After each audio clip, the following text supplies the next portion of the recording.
आप सब जानते हैं कि 28 तारीख को उधमपुर में दो अलग जगह बस में ब्लास्ट हुई थी। एक 28 की रात को लगभग 10:30 बजे और दूसरा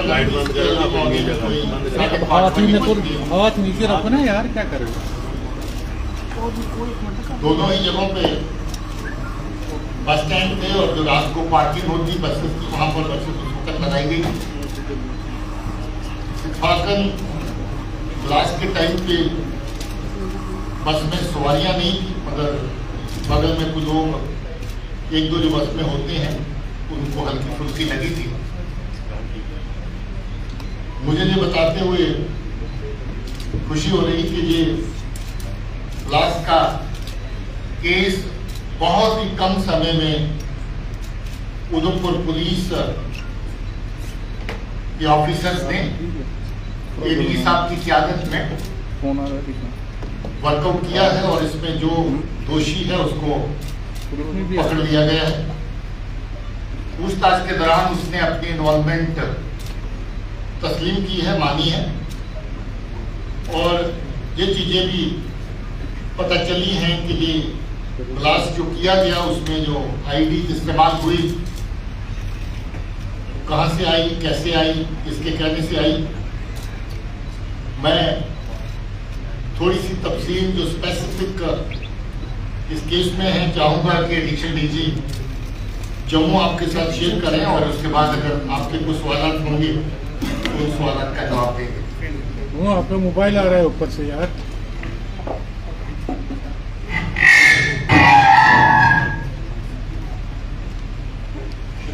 पिछले 6 महीने से मोबाइल ये देखा गया था कि आतंकी संगठन अपने पुराने कॉन्टैक्ट्स को रिवाइव करके उनका इस्तेमाल आतंकी गतिविधियों के लिए कर रहे थे। इसी सिलसिले में जैसा कि आप जानते हैं कि कुछ मॉड्यूल्स को पकड़ा गया था जिसमें पिछले उधमपुर ब्लास्ट के एक्यूज भी शामिल थे।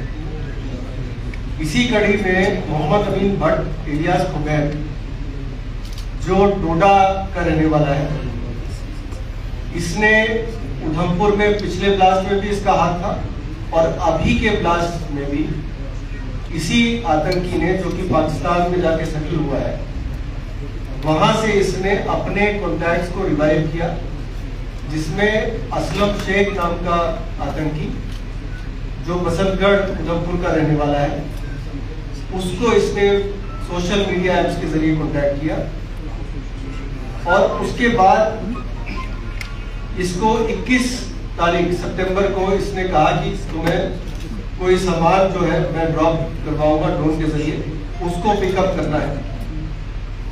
24 तारीख को 23 और 24 की दरमियानी रात को असलम शेख दयालचक के एरिया में आके खुबैब के कहने पे उसके बताए गए लोकेशन पे जाके आईडीज की कंसाइनमेंट पिक करता है, जिसमें 3 स्टिकी बॉम्ब्स और 4 दूसरे किस्म के नए किस्म के आईडीज उन्होंने भेजे थे।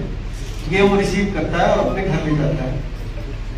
27 तारीख को इसको खुबैब का आदेश आता है कि आपने एक हाई प्रोफाइल मिनिस्टर की विजिट है, उसके पहले आपने किसी सूटेबल लोकेशन पे आईडीज फिक्स कर देना है। तो असलम शेख अपने घर से निकलता है, बसंतगढ़ से रामनगर की तरफ आता है और उसी बस में रामनगर में उतरने के बाद वहां के नजदीक के बाथरूम में जाके 2 आईडीज को एक्टिवेट करता है। एक आईडी जिस बस में वो आया था रामनगर में उतरा था उस बस में लगाता है, मोबाइल नीचे उतारो ना। दूसरा रामनगर के ये मोबाइल सारा से जो उधमपुर दो मोबाइल नहीं आ रहा है, कम से कम सोचे पीछे का भी। 2 आईडीज ये लगाता है। इस पे तफसील से इंस्ट्रक्शंस पास किए गए थे खुबैब के द्वारा, जिसमें उसको बताया गया था आईडी को असेंबल कैसे करना है, एक्टिवेट कैसे करना है। 6 किस्म के टाइमर्स उसको बताए गए थे कि 3.5 मिनट से लेके 14 घंटे की टाइमर उसको जो स्विच अवेलेबल था उसमें 4-5 किस्म के वो ऑन ऑफ स्विच थे, उसकी परम्यूटेशन एंड कॉम्बिनेशन के जरिए ये अलग अलग किस्म की टाइमर्स को एक्टिवेट कर सकता था। तो इसने दोनों गाड़ियों में, एक गाड़ी में 7 घंटे की टाइमर और एक गाड़ी में 14 घंटे की टाइमर लगाई और उसको वहां रखने के बाद ये वापस बसंतगढ़ चला गया। उधमपुर पुलिस ने अपनी पूरी टीम के साथ मेहनत करके 4-5 संदिग्ध लोगों को पहले पूछताछ के लिए बुलाया था, जिनमें एक ये भी शामिल था, और इसकी पूछताछ पे इसने अपने सारे जो कारनामे किए उसका खुलासा किया।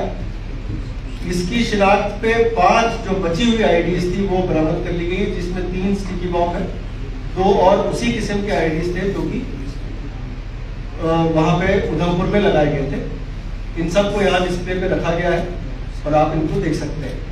साथ ही साथ इसी मॉड्यूल से एक और जैश का मॉड्यूल जुड़ा हुआ था जो कठुआ बेस था, जिसमें जाकिर हुसैन नाम का शख्स, उसको गिरफ्तार किया है, मल्हार का रहने वाला है, और उसको फरीद नाम के आतंकी जो पाकिस्तानी आतंकी था, 10-12 साल जेल काट के वापस पाकिस्तान गया था, वहां से इसने इसको एक्टिवेट किया था।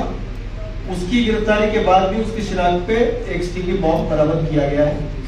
तो 2 जो मॉड्यूल्स थे, एक जैश का और एक लश्कर का, ये इस ऑपरेशन के जरिए इनको काबू कर लिया गया है और अब इस पे जैसे जैसे तफ्तीश चलेगी आगे की कार्रवाई की जाएगी। ये बेहद शर्मनाक बात है कि जो पाक नवाज फोर्सेस हैं, एजेंसीज हैं, वो जम्मू के अमन के माहौल को खराब करने के लिए, और खासतौर पे जब यहाँ पर कोई हाई लेवल विजिट हुआ तो इस तरह की नापाक हरकतें और साजिशें की। आपको याद होगा कि ऑनरेबल प्राइम मिनिस्टर का विजिट जब हुआ था तब जैश के 2 फदाई जहां पर जम्मू शहर में आके ठिकाना बनाए बैठे थे ताकि उस विजिट के साथ साथ कोई बड़ी कार्रवाई करें, मगर उस वक्त भी ये अच्छा हुआ कि पुलिस की सतर्कता के रहते टाइम से पता चला और उन दोनों आतंकियों को न्यूट्रलाइज किया गया और जैश का बहुत बड़ा मॉड्यूल जो था उसको ध्वस्त किया गया।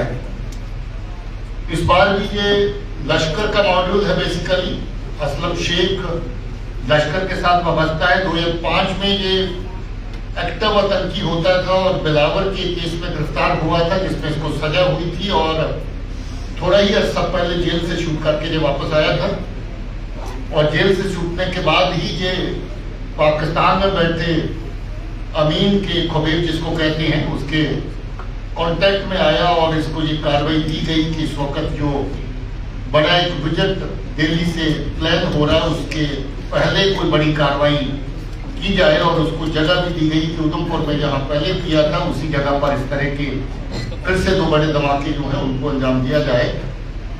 मगर अच्छी बात है कि ये भी पुलिस ने बड़ा कम टाइम के अंदर इस केस को पूरे को एक्सपोज किया, इस बंदे को आइडेंटिफाई किया, इसको पकड़ा, पूछताछ की, जिसके दौरान इसने सारा कुछ मान लिया है। पॉसिबल था कि अभी भी इसके पास आईडी और अवेलेबल थी, अभी 5 आईडी और इसके पास अवेलेबल थी, और अगर ये पुलिस की गिरफ्त में नहीं आता तो हो सकता था कि और भी इस तरह की तंकी कार्रवाइयां ये 2-3 दिन के अंदर जो हो जाती। और इसके साथ ही दूसरा केस जिसका जिक्र एडिशनली साहब ने किया, जो भी बिलावर का रहने वाला लड़का है और वो जैश के साथ कॉन्टेक्टेड है, उसको भी उसी एरिया में, बॉर्डर के एरिया में आईडी जो है वो फराहम की गई ताकि वो भी को फर्दर उसको आतंकी कार्रवाई के लिए इस्तेमाल करे। मगर अच्छा हुआ कि उस केस में भी वो आईडी पहले ही बरामद हो चुकी है और वो लड़का पकड़ा जा चुका है। इस तरह की साजिशें जो नॉन स्टेट एक्टर्स जिनको कह करके लश्कर या जैश के मॉड्यूल के थ्रू जम्मू के आसपास के एरिया में, जम्मू, उधमपुर, कटरा, राजौरी, पुंछ, जो पिछले कितने भी इंसिडेंट हुए, आप सबको पता है कि लगभग तमाम इंसिडेंट्स को पूरी तरह वर्कआउट कर लिया गया है। पहले भी जो तालिब हुसैन का जो मॉड्यूल था, एक वो बड़ा मतलब समझ लीजिए कि पूरी लेंथ एंड ब्रेड्थ जो आपकी जम्मू प्रोविंस की बनती है, रामबन तक, राजौरी, पुंछ की, उधमपुर की, सब जगह पे उसकी इन्वॉल्वमेंट थी। उसके बाद भी एक बड़ा मॉड्यूल जो जम्मू में बैठ करके जम्मू से ही चल रहा था, वो मॉड्यूल भी बस्ट किया गया। और अब ये तीसरा मॉड्यूल जो बड़े लेवल का, और चौथा वो जो फलाइन अटैक के लिए लोग आए थे। इस तरह की नकलो हरकत बार बार जहाँ पर होती है, ड्रोन का इस्तेमाल होता है और ड्रोन के जरिए से आईडी, रेडीमेड आईडी और वेपन जहाँ पर भेजे जाते हैं ताकि आतंकी कार्रवाइयाँ जम्मू के खित्ते में उनको एक्टिवेट किया जा सके। और इसके साथ ही कुछ सामान जहाँ से कश्मीर की घाटी में भी पहुँचाया जाता ताकि वहाँ के आतंकी जो वहाँ पर जो दहशतगर्द एक्टिव है उनको सामान पहुँच सके। तो ये वाकया में शर्मनाक वाक़ा है और इस तरह के वाक़ात के ऊपर पुलिस ने बड़ा जल्द काम किया है। मैं अपनी पुलिस की टीम को मुबारकबाद देना चाहता हूँ। इसमें एडीजी साहब, इनके साथ डीआईजी, एसएसपी और नीचे जो टीम खासतौर पे एसडीपीओ जो इलाके के हैं, उनकी टीम ने बहुत अच्छे से तफ्तीश करी और इस केस को पूरे को निकाला है। डीजी साहब, आज पुलवामा में भी एक आतंकी हमला हुआ है जिसमें एक जवान शहीद हुआ है और एक जवान इंजर्ड हुआ है, क्या कुछ तफसील है आप शेयर कर पाएंगे? पिछले एक हफ्ते से हम लोग लगभग 4 कामयाब ऑपरेशन कश्मीर घाटी के अंदर कर चुके हैं। उसमें जैश के लश्कर के दहशतगर्द जो है उनको एलिमिनेट किया गया है। ये जो अभी आज की घटना हुई, इसमें उस वक्त हमारे डीएसपी हेडक्वार्टर एक नाका की इंस्पेक्शन के लिए एक जो सीआरपी और पुलिस का नाका था वहां पर पहुंचे थे और किसी गली की तरफ से उस वक्त फायर आया जिसमें जावेद अहमद दार नाम के एसपीओ हमारे जो है वो शहीद हुए। हम लोग पहचान लगभग कर चुके हैं, उसमें पता चल चुका है कि क्या है, अभी शेयर करेंगे मगर उसके लिए ऑपरेशन जारी है और मुझे उम्मीद है कि जल्द ही इसको भी खत्म करेंगे। हाँ, ये भी हो सकता है कि इसका ताल्लुक भी वीआईपी विकेट को लेकर के ही हो, क्योंकि इस तरह की करतूतें जैसे मैंने पहले कहा कि वो करते हैं जब भी ऐसा विकेट होता है, पॉसिबिलिटी है कि उसके साथ जुड़ करके इस इंसिडेंट को देखा जाए। Sir, can you say that DG, this Home Minister visit was on terror radar, and what is terrorists are trying to achieve by carrying out these attacks? देखिए, what I feel is, we all know that there is a very, very drastic change in the overall security situation in the UT. That is borne out by the facts and figures. That is nobody's claim that it has happened on its own. A very large number of successful operations have been conducted. While carrying out CT ops, we have tried to keep our people safe, their property safe. People are with us. By and large, people are with us. We have also tried to hit the terror ecosystem on various fronts. As a result of which overall security scenario is much better. Today you do not have the kind of situation which prevailed there 3-4 years back. So therefore, to show that the VIP visits or any such activity which sends a positive signal to the people, positive message to the people, the terrorists and their handlers across would like to show that all is not well. We know that there are still some terrorists left. Our operations are on and we would be able to take care of them. Because he is here to launch several development projects. Can you say that Pakistan is enemy of development, can't see the smile on the faces of the people they are trying to target? Absolutely, you are right. Pakistan is an enemy of development, is a lover of destruction. That is what they have done for the last 30 years, over 30 years. They want like any developmental activity to happen. They want like people to heave a sigh of relief and lead a normal life. So definitely Pakistan and its agencies have been ensuring that the valley remains not in peace but in disturbance.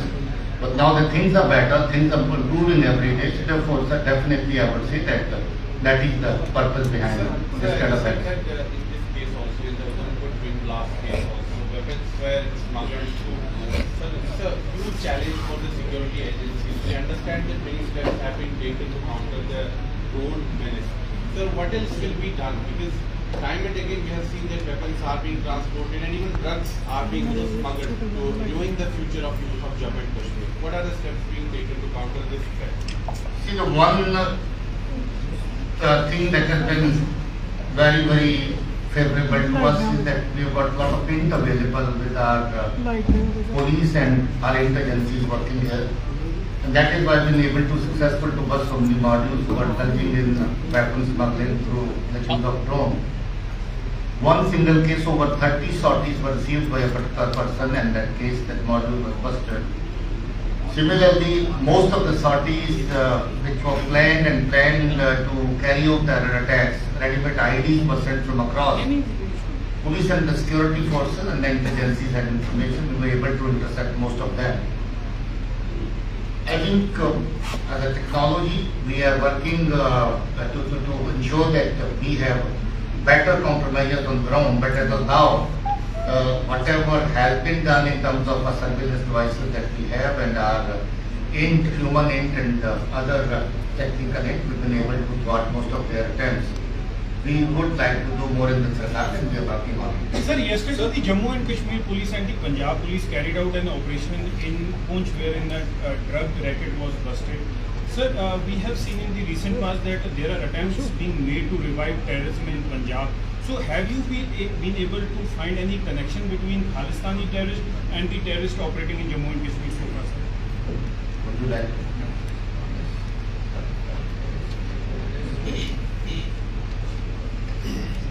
So far, during investigation of any case, there is no definite link of Khalistani terrorists with the terrorist operating there. But yes, there are intelligence inputs which indicate a possibility towards that, and we are investigating that.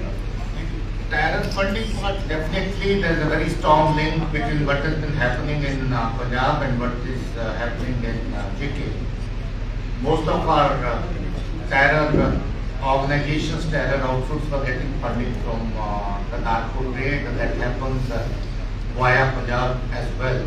So that kind of connection between the operators in Punjab and operators in JK has been seen.